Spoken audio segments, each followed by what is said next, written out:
allocution du président chinois Xi Jinping. Président Hollande, Monsieur Ban Ki-moon, chers collègues, mesdames et messieurs, aujourd'hui nous sommes rassemblés à Paris pour l'ouverture du sommet des Nations Unies sur le changement climatique. Notre présence montre que le terrorisme ne peut pas nous empêcher à poursuivre un futur meilleur. Laissez-moi exprimer ma plus profonde sympathie au peuple français et ma gratitude au président Hollande pour leur préparation méticuleuse pour cette conférence. Cette conférence de Paris a pour objectif de concentrer les décisions qui ont été prises et prendre un accord contraignant sur les changements climatiques. L'écrivain français Victor Hugo a déclaré que les ressources...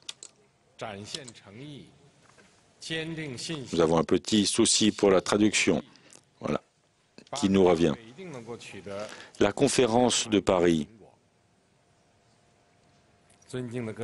doit être un succès, chers collègues. Mesdames et messieurs, l'accord de Paris doit se concentrer sur le renforcement de nos actions pour l'après-2020 et les efforts à travers le monde pour un développement durable. L'accord de Paris doit nous aider à remplir les exigences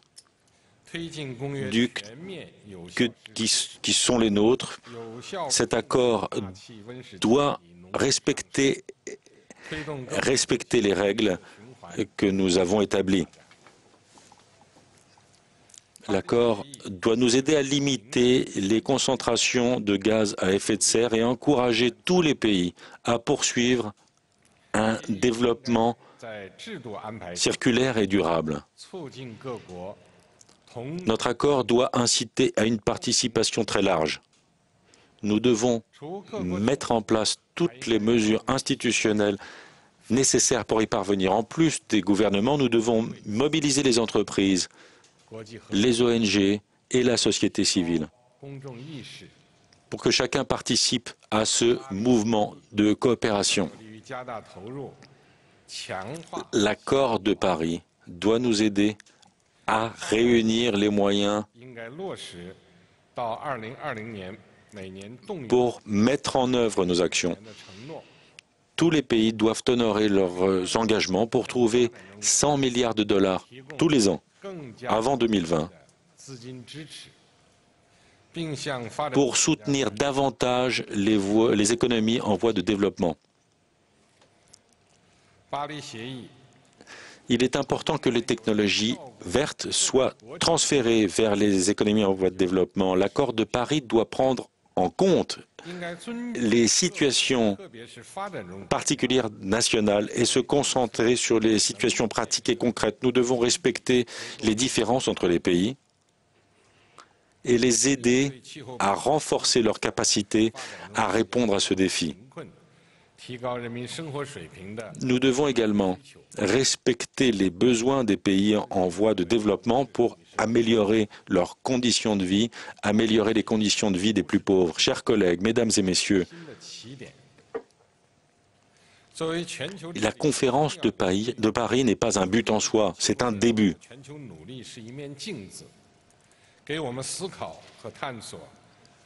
Dans notre gouvernance globale, nous devons travailler tous ensemble.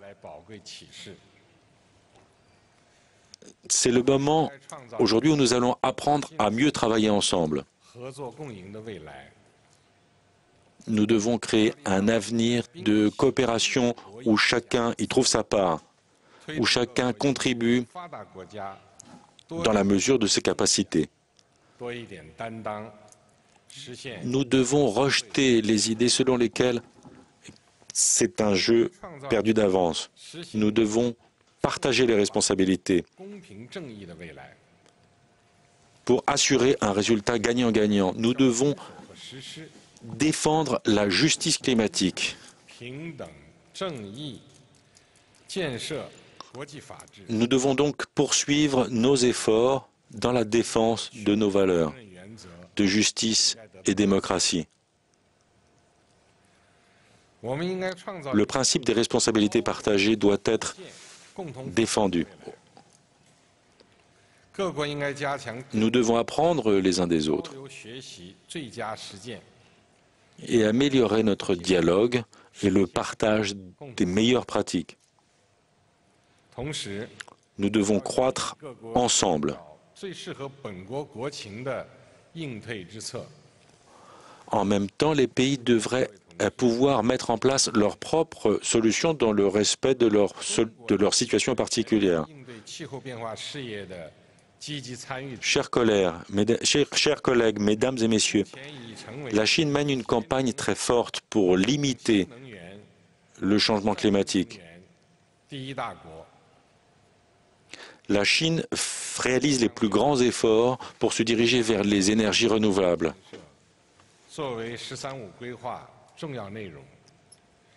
À l'avenir, nos efforts, nos ambitions vont figurer de manière prioritaire dans nos plans de développement pour un développement solidaire.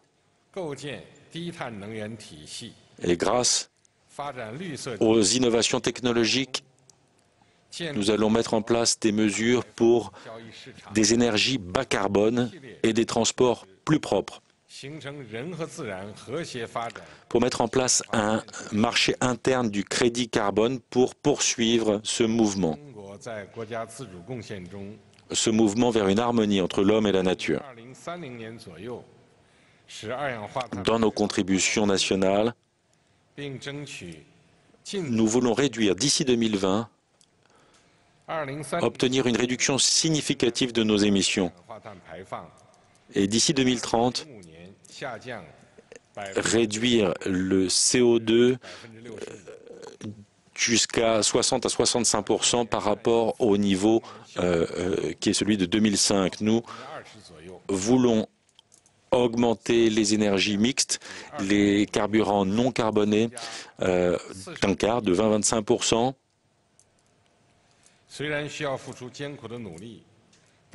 Nous voulons défendre nos forêts, les augmenter dans leur espace. Nous avons confiance et nous sommes engagés sur cette voie. Le gouvernement chinois met en place des coopérations avec le Sud pour soutenir les pays les plus pauvres. 20 milliards de yuan seront consacrés à ces efforts de coopération. L'année prochaine, la Chine va relancer des projets pour mettre en place des parcs d'activités industrielles qui utilisent des énergies propres dans des pays en développement, avec des programmes de formation qui vont accompagner ces nouveaux systèmes. Nous travaillons également à la réduction de l'impact des événements climatiques extrêmes. Nous voulons aider les pays en voie de développement à renforcer leurs capacités.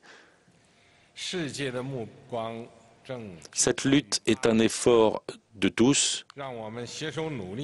Tout le monde a les yeux tournés vers Paris. Nous devons nous réunir pour mettre en place un mécanisme mondial pour atteindre nos objectifs.